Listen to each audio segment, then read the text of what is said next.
Hello guys, can every one of you mute yourself?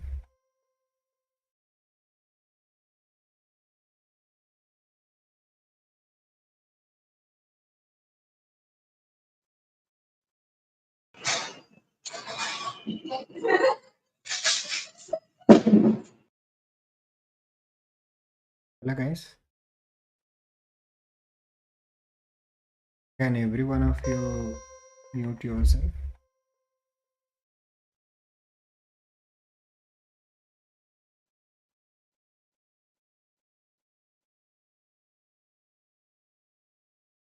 Okay.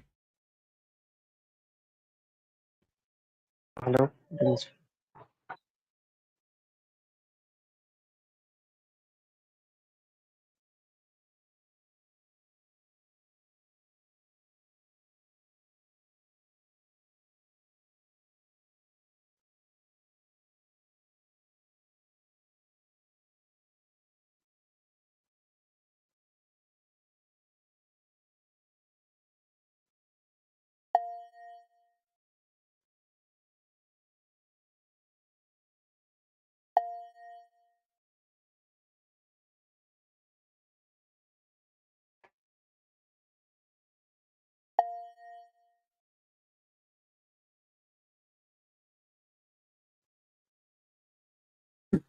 Hi guys, good evening everyone.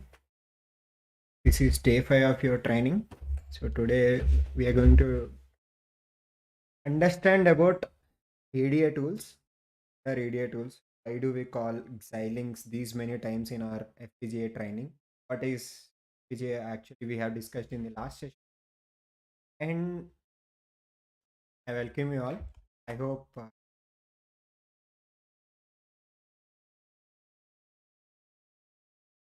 good evening, Ganesh. Good evening, Bharat.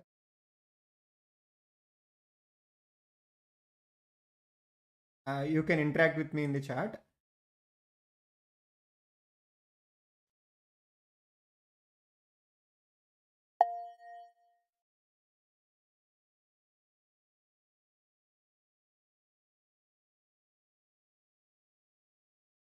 Yeah, please, guys, please mute yourself.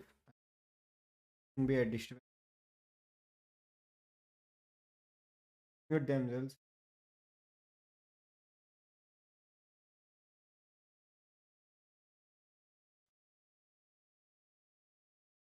Sure. So now it won't be any issue. So I hope everyone is able to see my screen, right? Please let me know.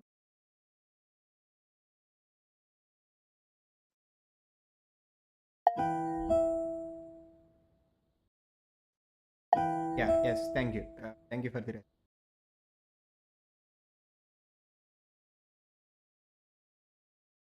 So it's live now. Let's go to PPT. So today, guys, grab your pens and notes to make an understanding of what is EDA. EDA is nothing but design tools, automation tools, and what is the importance of it. Why do we require EDA? So,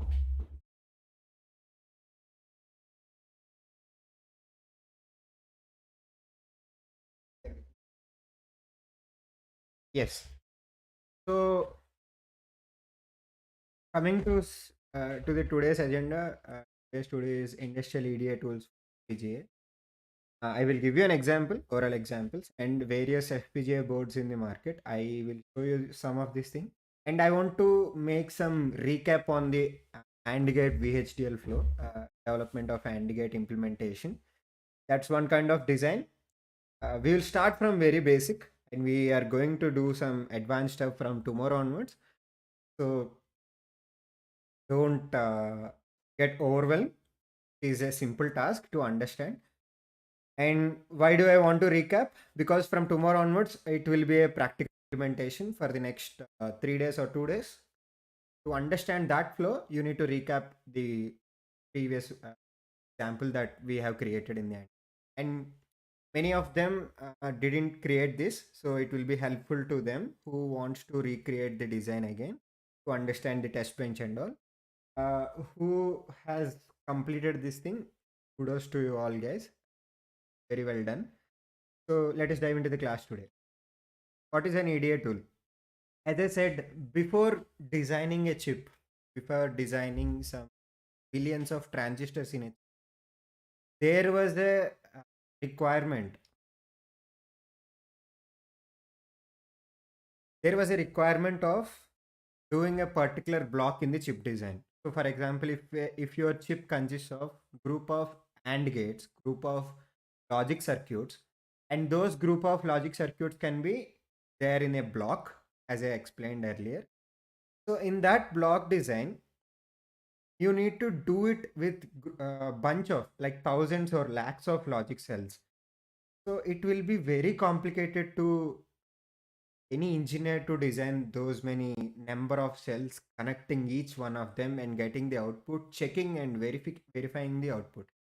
So to ease that complexity process, we have designed, I mean, as humans have designed since 1960s, there is a consistent development of EDA. Earlier it is ECAD, CAD designs, like automated CAD design.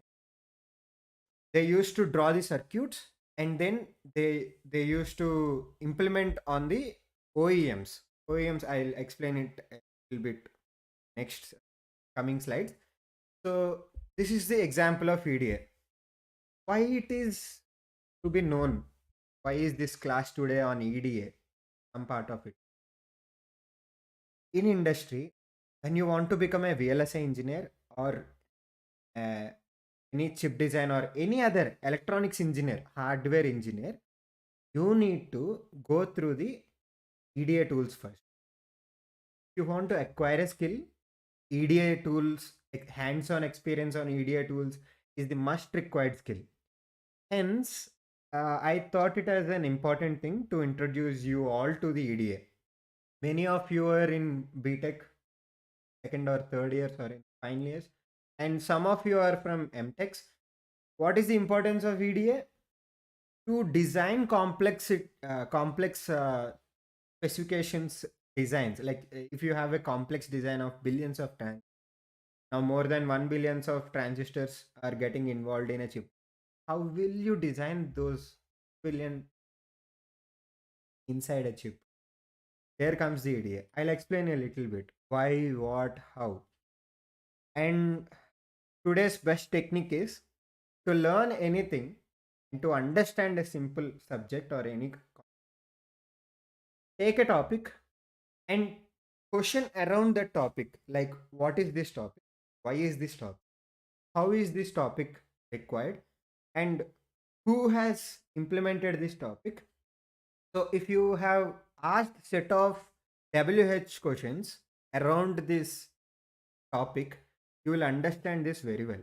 For example, if you take Sardar Vallabhbhai Patel statue in India, why, who is he, how it is built, what is the importance of it.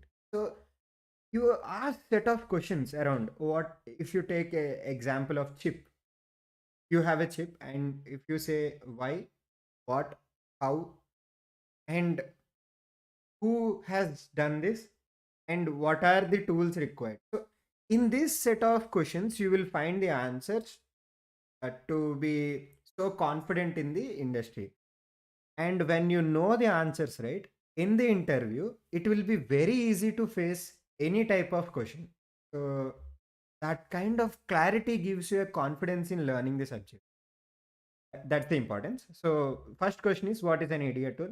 Here is the definition. Some of you can take screenshot and some of you can note very simply. Then uh, electronic design automation, that's what the definition of EDA is, and it's a software application. Like many of you have installed Xilinx, right? Xilinx Vivado. Vivado is the name of that EDA tool.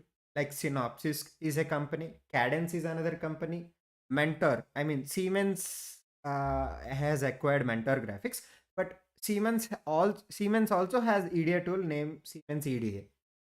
So I'll introduce to you. So why do we need EDA?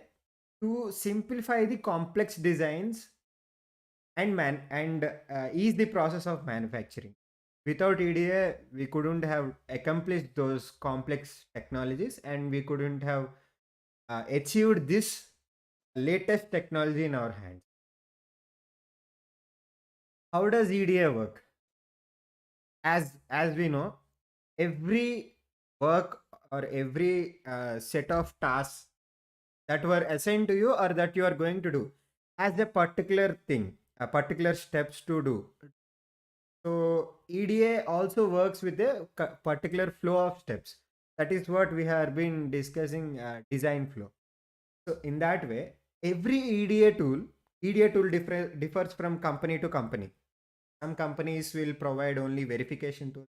Companies provide only design tools, which are very powerful in design. And some companies will give you only simulation tools. Now, Vivado is one of such a kind simulation tool, and it also has design and verification part in it. Likewise, for example, if you take Synopsys is very strong in design and also good at verification, but Cadence, at the other hand, it has good strength in design and verification. Don't worry, guys. Synopsys is one leading EDA company. Cadence is one another leading company. You can search for them in the online. Couldn't try to get any screenshot of that in my lecture. You can search always in the Google. It is very helpful, and they have beautiful articles and blogs in their website. They are the actual chip design EDA providers. Like Xilinx is one hardware company which has its own EDA tool. We usually call it as original equipment manufacturing tool. It is a software. So how does EDA work? Earlier, before developing EDA, there we can have two to three different phases of EDA development. When I say EDA, think of a software application. If you want to develop a PPT, PowerPoint, you need PowerPoint application provided by Microsoft. Or if you need to develop a Paint is again embedded in the Windows OS. So every distributor or every company has its own applications, own software applications to do or to make the ease of the process, ease of the designs. And if you can see video editors or graphics design, they do use Adobe Photoshop or Adobe Video Rooms or any other thing. So Adobe is a leading company which gives the tools. Hence, for chip design, we need tools. Why do we need? That's another question. So how does EDA work? It has major three steps: simulation, design, and verification. Think of this kind: input, process, and output. I have repeated this in the later sessions as well, in the earlier session. Like every time you think of a task or design, right? You think of three major steps: input, what is the input, and how we nurture the input, and how we design the input, and how we utilize the input. That is called process. And after process, we require a output. Simple, such a simple explanation. You better understand this way. If you see this any complex task, uh, you will definitely see in these three steps: input, process, and output. Likewise, now EDA works in three different stages. One is simulation, and simulation has a flow internally, but behind that, understand simulation first step, and second one is design, and third one is process. We'll get to know in the next process. In a simple terms, simulation is like giving input to the uh, machine, giving input to the EDA tool. EDA tool requires data. What data we are giving? We are giving data in terms of Verilog HDL or VHDL. I'll explain. So design. With that inputs of data, we are processing some design. Now we will design. We will assign some functionality to the input. For example, in Verilog HDL or VHDL scripts, you have AND gate or OR gate or any other thing, right? To those logic cells, We need to give functionality. Okay, and should be working in and verification. In the end, after you design the chip completely with the and functionality, how will you test? That's how we have tested with test bench. So verification will also be done. Should be done before it is to be implemented on hardware. So type of EDA tools, yes. Again, based on the working functionalities of EDA tools, tools are divided in the name of this process. Don't get confused, guys. You when you deal with EDA, you should think of, okay, whether this EDA tool is a simulation process or design process or verification. So tools are separated inside EDA tools. I mean, there are several types of EDA tools by different vendors. Synopsys is one vendor. Cadence is another. Mentor Graphics by Siemens is another vendor. So Xilinx has another vendor, and Intel Quartus Prime has another vendor. So many different things have different EDA tools. And some of the other EDA tools examples are, we have hardware design tools provided by uh, EasyWay EDA or KiCad PCB Design EDA. One another thing, Altium. Altium is one of the leading PCB design softwares. So these are EDA tools. When we call software, it is nothing but EDA. So these are required to design the complex, very complex designs to make, to create. So what are the simulation tools, simulation EDA tools? Do they do? To your question. Simulation tools model the behavior of circuit elements at various degrees. Example, you take OR gate or any or any logic circuit. You have written on the VHDL script or Verilog HDL script given in the simulation tool. It takes your input and analyzes it and understands the VHDL, corrects the syntax. All these errors will be rectified at the scripting stage. Now your script will be ready after simulation. That's what we do in the simulation. I will open the tool and I'll show. So basic example is that, and we write languages using languages VHDL or VHDL. Coming to the next set of EDA tools, we have design tools. Coming to the verification tools after design tools. Whatever design, you will implement the functionality to that logic cell. Just think of declaring the cells in the simulation, adding functionality to those cells in the design tools, and testing the functionality in the verification stage. This is the simple process. I'll repeat it. Now you have a AND gate written in the VHDL. That functionality, the logic has been written, just written. You don't have cells assigned to it and no other physical appearance. In the script, you have logic gates, and then coming to this design tool, you will be assigning some functionality now. Just when you declare input A, input B, and output C, now to those input A, B, and C, you will attach functionality. What functionality? And functionality that you know.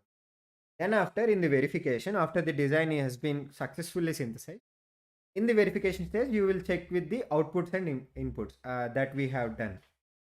I'll show it in the recap. That is the second part of this. So that is what we do. Connected car will deliver the required. This is all theory, guys, to recollect on your regular basis. But my explanation is in terms of real-time examples. Connect this theory with that. I don't read the stuff on that slide. That stuff is for your just reference, authentic reference, and in the industrial experience and real-time experience can't be put on the slides. It will be confusing. When I explain it, it will be very bad. So that is the advantage of having this training in industry. So history of EDA. Now comes, what is the history? How these designs are developed. As I said earlier, we used to draw, not we, scientists or professors, great engineers. They have designed ICs using logic circuits. Actually, they have attached the transistors in the breadboards or in the analog circuit. They have soldered it. Soldering is the process of attaching elements in a circuit. Again, a PCP design. That evolution of PCP is different. I'll explain in one of the classes. I'll try to explain. So earlier, the schematics. Schematics are nothing but circuits. Don't get confused, guys. Some of the blogs you read goes with schematics exam. Some of the blogs they come with circuits example. So name is same, schematics and circuits. Uh, the difference is schematics has the symbols and assigned pins and port names and all. Circuit is a a virtual drawing, simple drawing of the uh, connections, nodes, whatever circuits you call, any network circuits. Okay, so using those circuits, they used to solder the elements like transistors, capacitors, reactors, and some of the memory circuits. No memory circuits in the analog era. Now it is digital era. We got memories now. So from that schematics, they moved on to original equipment manufacturers. Like we have these Bell Laboratories, Texas Institute, RCA. You can take Sony and Sharp as the best examples of TV manufacturers. They used to produce boards, produce ICs as well.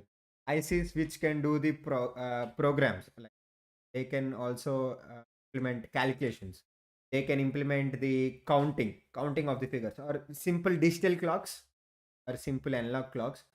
They can work on these ICs. ICs. When you introduce ICs, there were digital, so they can count on the timer. They can also set up the calendars as well. So many applications using ICs into the digital era. One by one, they have come across one by one, and they have embedded all the digital elements in one single device that is nothing but mobile. So we do process a chip. Yeah. After coming of the phone, we don't see calendars, clocks, we don't reminders, landlines, or any other thing. Everything is so these companies, remember guys, Bell Laboratories, Texas Instruments, they have introduced first phase of ICs with these schematics. And then comes the software engineers who has developed applications. For example, you want a design tool, right? It is bit complicated, guys. Understand in a slow pace.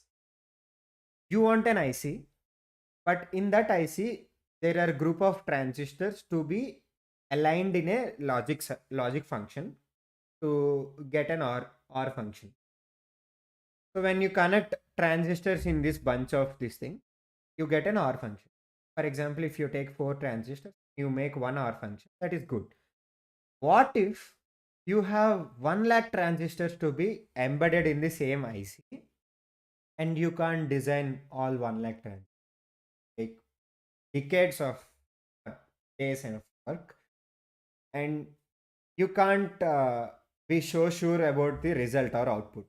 Then comes original equipment management companies like Bell Laboratories or all these companies. They come up with an idea like OEMs. OEMs are nothing but predefined implementation of the software. So group of software engineers created a OEM which can do a task of connecting all the 1 lakh transistors and making our functionality. So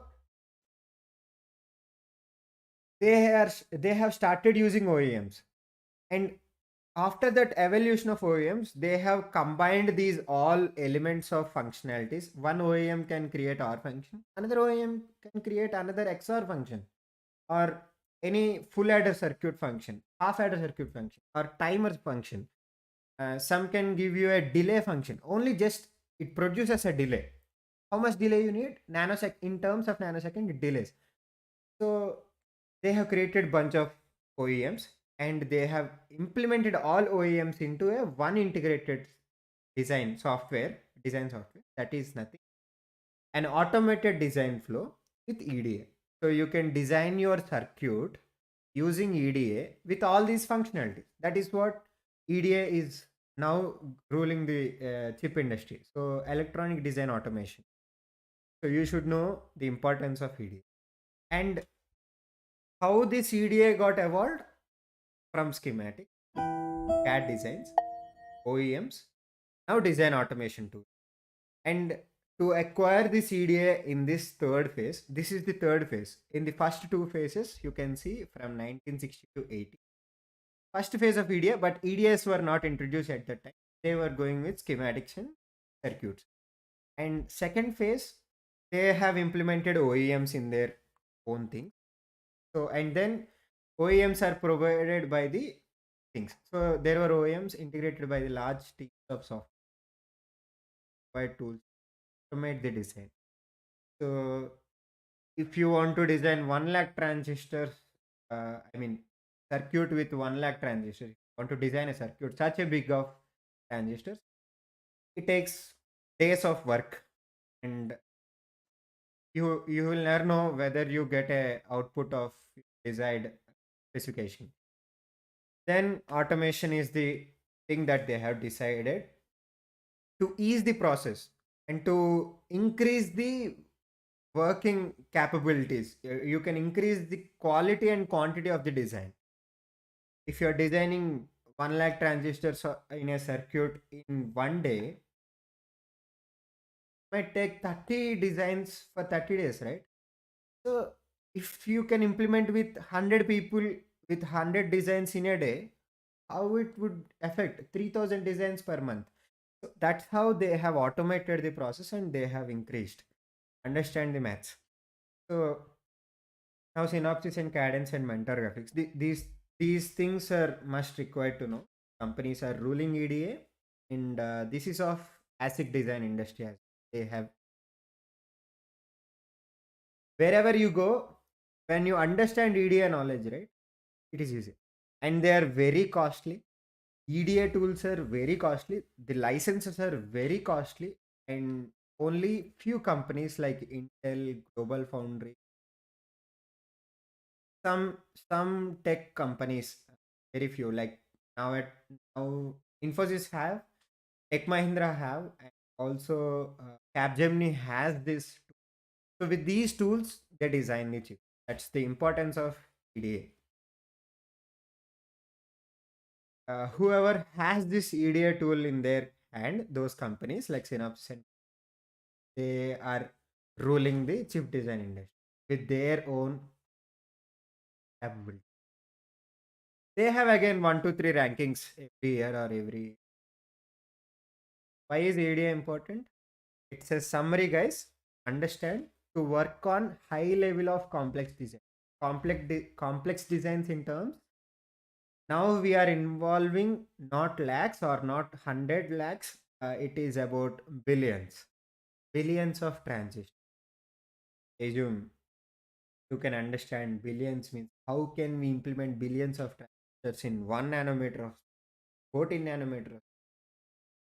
That is what the complexity of the design is. That is how we became unique in our industry. So India, every other country is looking at India because Indian engineers like us, like VLSA engineers, are doing the great job of this complexity. Our minds are developed in such a way to understand the complexity in easy terms.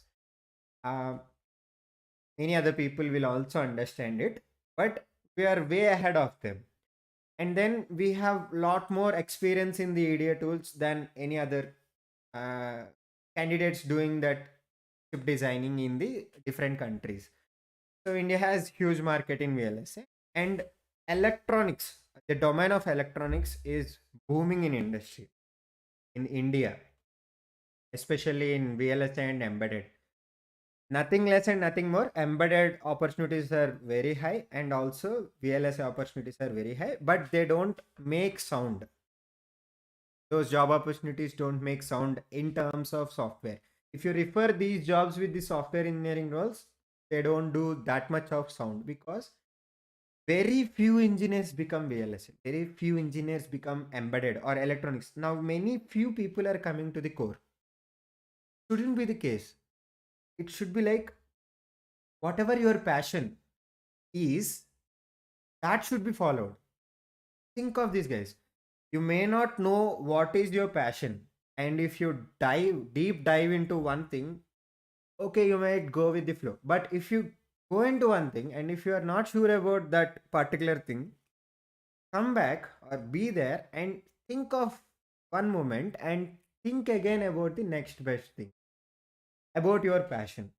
You might get some passion around 30 years or 35, or in the earlier ages at like 20, 24, or during your graduation. If you have such a big passion, go for the passion. That is how the existence is for. At the end of the day, you should be satisfied and happy to do your own. Okay, out of the topics. Now, complex designs. You understand the term complexity in the uh, name of power, performance, and area. A bigger topic, guys. I'll explain you what are the complexities in the chip design industry. And if you try to understand and solve those complexities in your own way, if you master those error solving techniques and challenges, you will be unique in your role, and there is a high probability of getting succeeded in the interviews. Second thing, to simplify the variations in the manufacturing. Yes, as I said earlier, the set of engineers who work in a complex design, if they can work and complete the task in one year or 1 week, 1 month, high rate of chances to go through different challenges in the real time for the same specific design, and there will be high reliability of that chip, and that chip design that they have designed will be very successful in the market.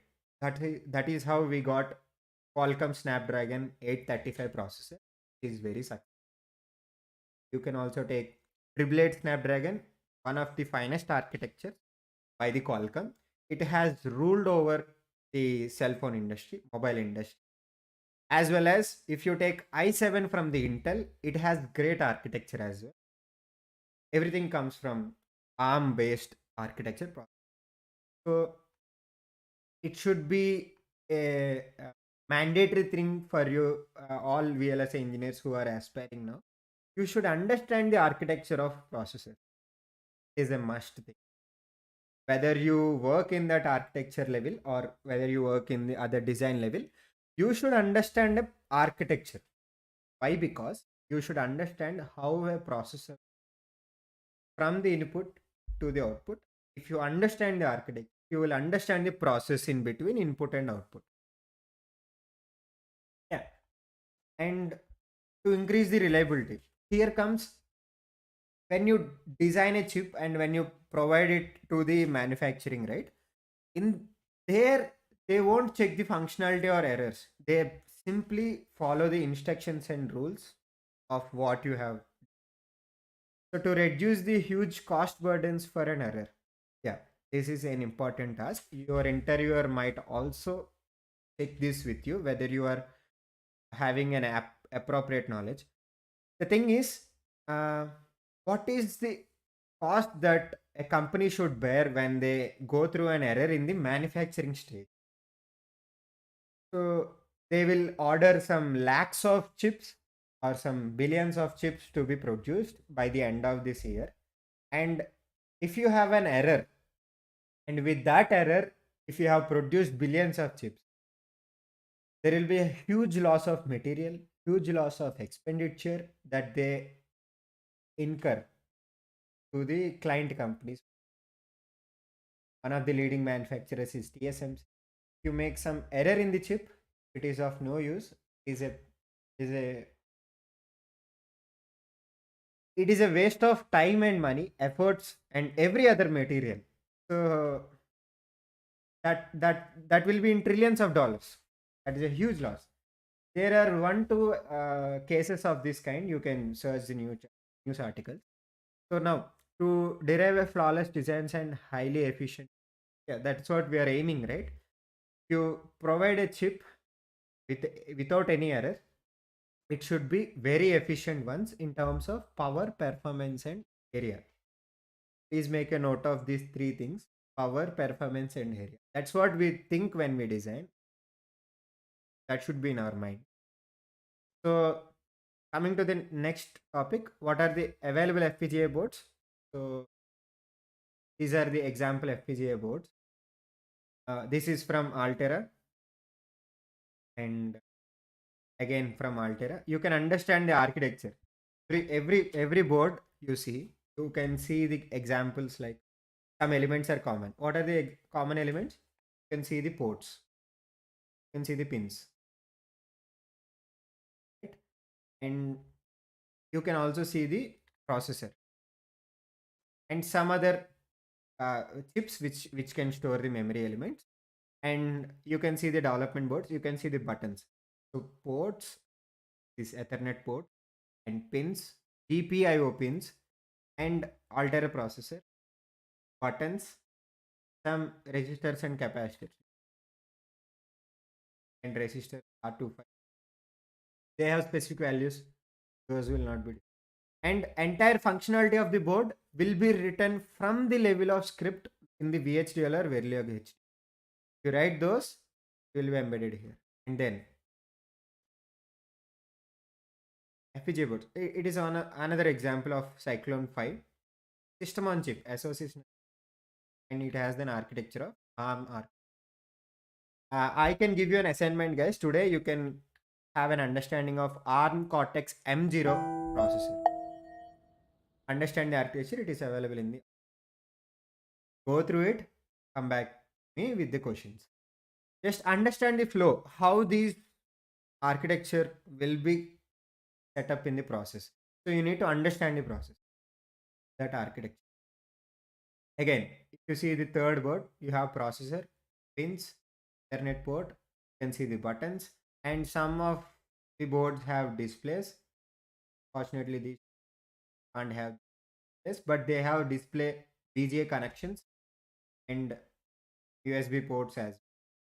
This is again LED display. They have, if you are using this board for simple countdown timer, yeah, set up for a countdown timer. This is this. And another board, system on chip board. I have given examples, guys, to make you more familiar with the board. So you can see the GPIO pin, processor. This is the power input. It is more kind of microprocessor board, computer system on chip board, and this is one kind of display connectivity. That connectivity. This is from Jetson Nano. It is from NVIDIA. This example board is in NVIDIA, and they have a shield. It uh, display protection shield. Now these are the example board, and I will show one simple. So as we all know, now I will recall and recap this, doing this functionality of the AND gate again. Open Vivado, create a new from this. After creating, create a name here. You can watch this video again. And then what type of project you need to select? We usually select RTL project because we can go through the IP integrators or the generation, RTL analysis, synthesis. This is the flow that we follow for an RTL. What is RTL? Is a register transfer language. Usually is for the definition of the actual logic cells or the elements in the design. Elements are nothing but logic cells. You can relate them. And this RTL specifies, RTL is written in VHDL or Verilog HD. So RTL is a step. Inside it, we write with VHDL. So that is what we are making the type. Project type is RTL. Then click on next. And if you click on next, you need to add sources for the project. Click on the green icon. You need to set up the file type VHDL. We are writing the script in VHDL. If you have Tickle scripting, you can mention Tickle, or Verilog, you can mention Verilog. Don't get confused, guys. Verilog HTL is one thing. Verilog hardware description language is another type of language. VHDL is one kind of language which has a difference in syntax and difference in release of versions in it. So some of the projects in some universities or companies, they have set up standards with VHDL projects, and some universities across the globe, they have set up a standard with Verilog HDL. Is ease of the thing. If you ask me to vote on one best language to learn, I would opt for Verilog HDL. I am not very much likely to use VHDL. That is one thing. So select this VHDL and get, and you need to go for target language. If you click OK, then sources will be added in this way. Get film. And target language will be VHDL. Simulator language can be of your choice, but I would suggest to keep it mixed. It will be between VHDL and Verilog. That is simulator. Nothing matters, guys. Your target language should be VHDL. It should sync with the machine. Because at the end of bit streams, when you generate bit streams to upload on the FPGA, there shouldn't be any mismatch. Take care of these things in a flow. Then it will ask for IP configuration. Any IP to attach. IPs are intellectual property. I will show it to you guys. Today I will show. So no constraints. There are no constraints as of now. You can add constraints in the sources as well while you are doing the scripting thing. So no IP, no constraints, just a simple project and get start with the product. Like now, after you set up the scripting thing right here, that is one of the source you need to write. It is think it as a simulation step. Then you comes with design step and verification. So now you need to select the board, guys. As we all know, I took an example of Arctic 7. When you click on the subfamily, you will find Intex as well. And also you will find the package versions and speed grade. Everything you need to change. But as of now, for this thing, just set up subfamily, package and speed grade. And later in the later projects and later versions, if we find time, I will explain how to modify these into your own boards. You should have those boards. Should attach your boards to the system by USB, and then you need to upload the bitstream FPGA. So it is an easy process, but I'll make you understand how to do it. If you don't have any hardware, no, don't worry. Just we are understanding. So here is the board. And one of you guys have asked, why do we require CSG P24? It is a package that is defined by the manufacturer to select this board, this series of the board, and with the speed grade of 1, and uh, to utilize this board, every board is separately manufactured according to the customer's requirement. So we took a board that is for our requirements. So you see the hardware elements, hardware description, you will find it in the data. So IO pin count, available IOBs, LUT, lookup table elements, how many lookup table elements you have, flip flops that are available in this particular chip, block RAMs, and digital signal processing elements. So we are selecting the one particular board which has higher number of elements in it. So we are not settling for a limited one. You can go with the limited version as well, but we are going for higher version. Nothing difference in it. Select the board, check for the project summary, finish it, and when you finish, this window will appear to declare the ports. For on a chip you have ports, right? You need to set few of the pins with input A, could be, and some of the outputs as output E. You can mention it as small a, small b, and guys, make a note every time when you declare some pins, right?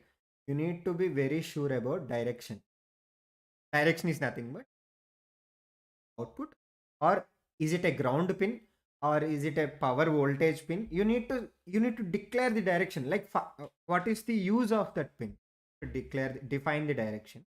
Take care of this as well, because it is to be known by the EDA tool, and also it will make board to be understood. So click on OK. Then you will see this screen. This is Xilinx Shadow EDA tool. Whoever is joining new to this class, don't be overwhelmed. This is a process. When you do this process on your own, you will get understood. So this is the flow. Project manager, you can add sources here, and IP catalog. Click on this IP catalog and you can see various bunch of IPs given by different uh, chip design companies, and these are very complex designs. So we use them as it is. So they were predefined. The scripts are predefined, pre-verified. They are actually available elements like counter or AND gate. Okay.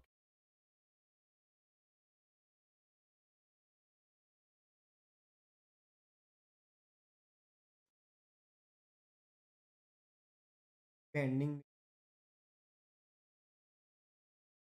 Hi, good evening. Happy Diwali. Okay, thank you, thank you. Happy. So for me in UK, no Diwali, just working. Good evening, sir. Good evening. Yeah, good evening, everyone. Thank you for the attendance. Really appreciate your. I'm opening my project. If you have running project, you can open it. I want to show you some live examples of. You go towards this. Sorry, guys, my screen is very.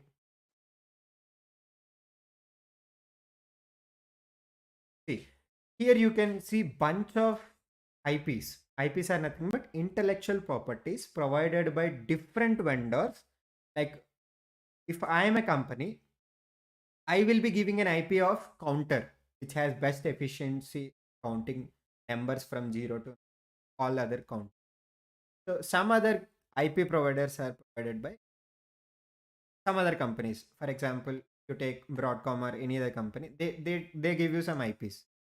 So see, and if you see one of these encoders, decoders, these are the combinational elements, and Ethernet. If your FPGA should work as a Wi-Fi router, you can design it. If you want to make an FPGA into an Ethernet or Wi-Fi booster, let us say Wi-Fi extender, you need to inculcate all these IPs. Ethernet. These are the chips.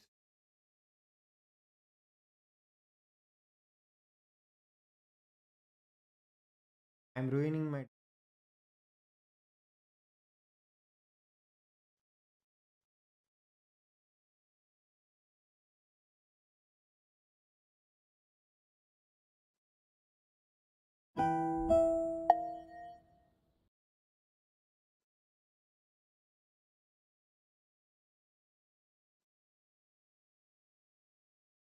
This is how I can show the IP, and this is not the part of our project. Don't think, guys. Okay, delete. Do it later. And got added. My design. Anyways, it is an element that you can directly show. So for the telecommunications purpose, and what other purposes? Embedded processing, right? So for this, you need to have debug and verification or processors, microplace process.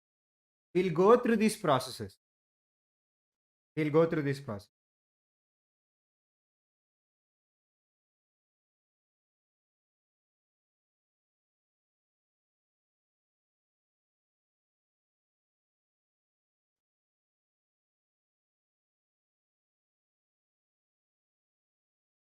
This IP catalog is nothing but a browser, guys.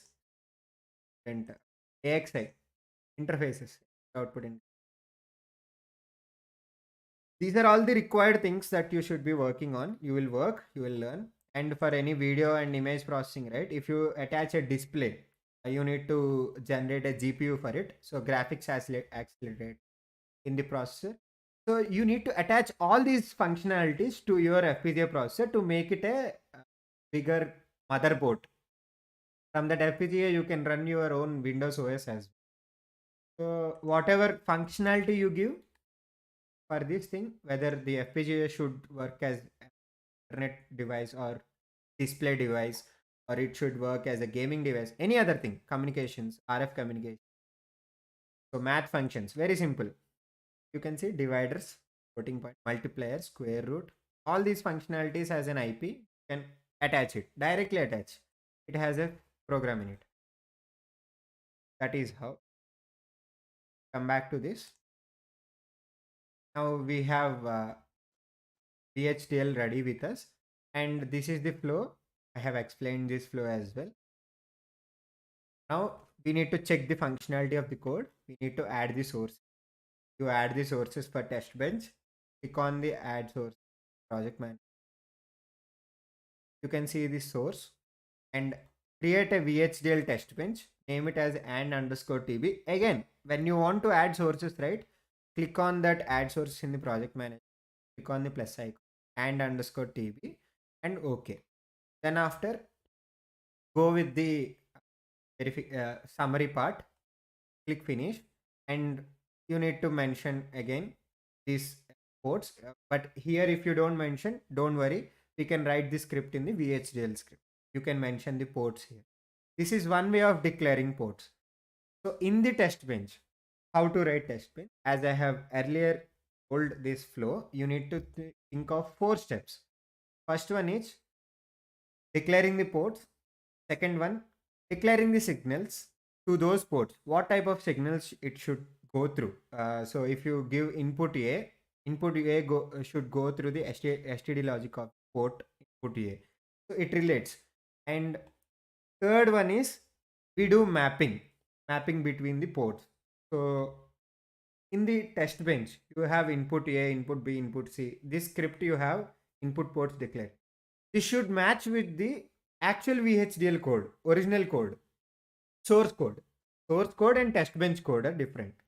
So test bench code is written to check the functionality of the source code, that actual functionality of the processor. So you are mapping those two pins or port times pin and processes. Now process. If you map it, you need to check from the test bench itself. If you run the test bench, you need to check the truth table functionality of the AND gate. Yeah, this is the truth table. So you need to check 0, 0, 0. This functionality will be written in the test. This process. So 0, 0, 1, 0, 0, 1 and 1, 1. Also declare a waiting period time you need to declare after one process. This is one process. Put A and B. And you can see this is another process. 2 nanoseconds. And 0, 1, 1, 1. So for every process you need to wait. Wait how many times, how many seconds you need to wait? 5 nanoseconds to. You can vary the time from 10 nanoseconds, 10 nanoseconds, 10 nanoseconds. After you run the test bench simulation, you can check this simulation window to run. So in the media tool, how will you you need to check the simulation first, and then you can run the synthesis. It will show the synthesis, and then you can also run the implementation. It will show you the simulation, but in the simulation itself it will be working fine. So you can see run behavioral synthesis. I mean,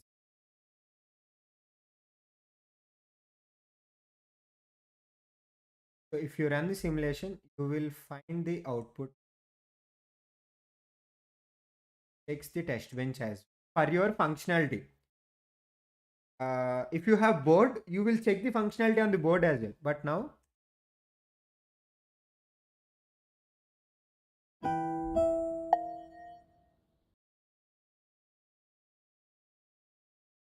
first 5 nanoseconds has come here.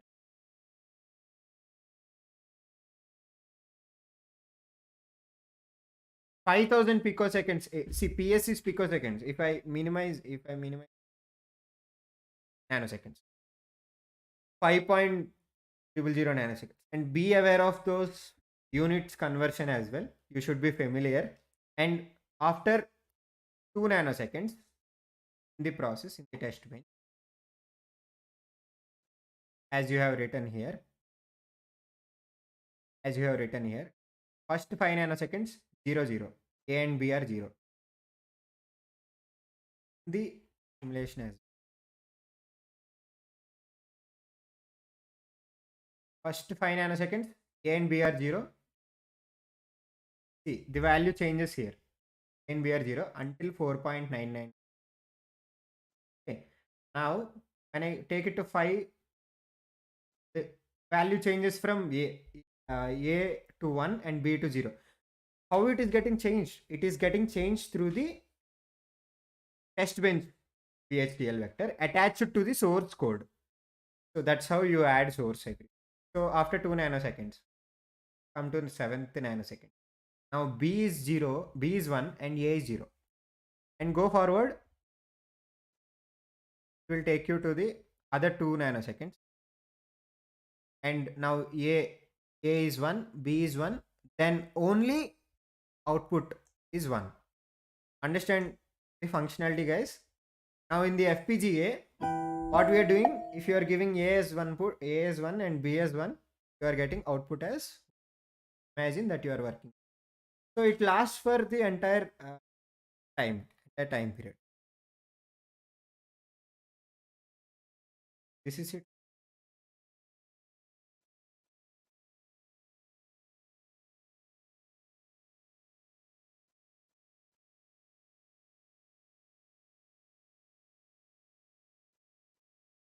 Change nanosecond. Yes, Kartibhai. You can change from 2 to 4 or 2 to 3 or any number. Just you are telling the board to, okay, wait. Before you are giving the 1 0 value of the next truth table, next line of the truth, you are actually asking the board to wait for, or process to wait for 2 nanoseconds. What's the use of IPs? See, it is again, if you are designing on the processor, you can't write bulk number of codes. That is an automation step. Bulk number of codes for Ethernet module, graphics module, or any other calculator module. You can't write those IPs. Those are already made. And to maintain the industrial standards, you need to get those IPs from the outer world. That is the use of IPs. Yeah, so mapping is nothing but you need to declare the ports that you write in the VHDL source file, VHDL testbench source file, to the actual source file of the AND gate. So it's a mapping between them. I will give nanoseconds. It's a process time. It is in that nanoseconds, and we can give in the picoseconds as well. But nanoseconds taken by the script. You need to understand the rules and standards of the script.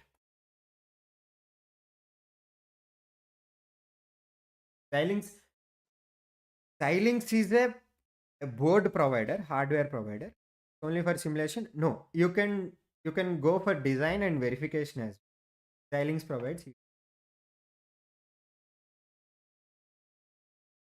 Can you explain code? I tried explaining the code. We are out of the time. I will try to explain the code in the next sessions as well. Stay tuned. Please be connected. Okay, sir. Thank you. So attendance is being noted. Please, guys, please stay tuned to us. Thank you for the attendance. Really happy. Yeah. Thank you, guys. And